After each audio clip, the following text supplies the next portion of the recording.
16 வயசு கம்மியா இருக்க குழந்தைங்கலாம் சோசியல் மீடியாஸ் லைக் இன்ஸ்டா, ஃபேஸ்புக்கெல்லாம் யூஸ் பண்ணக்கூடாதுன்னு பேன் பண்ணியிருக்காங்கன்னு எடிட்டோரியல் வந்துச்சு. அதை பற்றி கிளியராக பார்க்கலாம். அதுக்கு ஃபர்ஸ்ட் வந்து யூபிஎஸ்சியோட இது என்னன்னா GS2 பாலிட்டி அண்ட் கவர்னன்ஸில் child rights and state regulation claim, GS4ல எத்திக்ஸில் வந்து ப்ரொடெக்ஷன் ஆஃப் மைனஸ் கிளைம் வந்து லிங்க் பண்ணலாம்.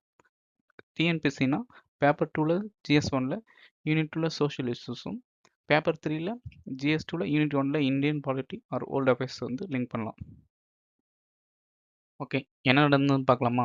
16 வயசுக்கு உட்பட்டவங்க சோஷியல் மீடியா யூஸ் பண்ணக்கூடாதுன்னு ஃபஸ்ட்டு உலகத்திலே பேன் பண்ண கண்ட்ரி நம்ம ஆஸ்திரேலியா தான். இது வந்து டிசம்பர் 2024 வந்து சட்டம் வந்து அமலுக்கு வரப்போகுது. சட்டத்தோட முக்கிய அம்சங்கள் பார்க்கலாமா? குறைஞ்சபட்சம் 16 வயசாவது இருக்கணும் சோஷியல் மீடியா அக்கௌண்ட்ஸ் ஓப்பன் பண்ணுறதுக்கு. என்னென்ன ஆப்ஸ் வந்து பேன் பண்ணியிருக்காங்கன்னா, Facebook, Instagram, TikTok, Snapchat, YouTube அதை ஓப்பன் பண்ணால் கூட அட்லீஸ்ட் 16 வயசாவது ஆயிருக்கணும் அப்படின்னு இருக்காங்க. ஈவன் பேரண்ட்ஸ் சம்மதிச்சா கூட வயது வரம்பை வந்து 16 வயசு ஆகலனா அக்கௌண்ட் வந்து ஓப்பன் பண்ண முடியாது. நிறுவனங்களுக்கான தண்டனை அந்த லாவில் வந்து என்ன சொல்லியிருக்காங்கன்னா, விதிமுறைகளை பின்பற்றாத சமூக ஊடக நிறுவனங்களுக்கு அபராதம் 33 மில்லியன் வந்து இம்போஸ் பண்ணியிருக்காங்க. ஏன் வந்து 16 வயசுக்கு கம்மியாக இருக்கவங்க சோஷியல் மீடியாஸ் வந்து யூஸ் பண்ணக்கூடாதுன்னு லா கொண்டு வந்தான்னு பார்க்கலாமா? மோஸ்ட்டாக வந்து சைபர் புல்லிங் அந்த இஷ்யூஸ் வந்து இருக்குது. தீங்கான உள்ளடக்கங்களுக்கான வெளிப்பாடு ஹார்ம்ஃபுல் கண்டென்ட் வந்து சோஷியல் மீடியாஸில் வந்து ரிலீஸ் ஆகுது. தென் வந்து பாலியல் சுரண்டல் வந்து ஆபத்துக்கு வந்து ஃபேஸ் பண்ணுறாங்க குழந்தைங்க. அப்புறம் வந்து மனநல பிரச்சனையும் வந்து மோஸ்ட்டாக வந்து அகைன் திருப்பி வந்து சோஷியல் மீடியா, யூடியூப், இன்ஸ்டா ரொம்ப நேரம் பார்த்துன்னு இருக்கறனால ஸ்டடீஸில் கான்சன்ட்ரேட் பண்ணாமல் அவங்க மனநலமும் பாதிக்கப்படுது. வயது சரிபார்ப்பது எப்படி அப்படின்னு பார்க்கலாம். இந்த எடிட்டோரியல் என்ன சொல்லியிருக்காங்கன்னு.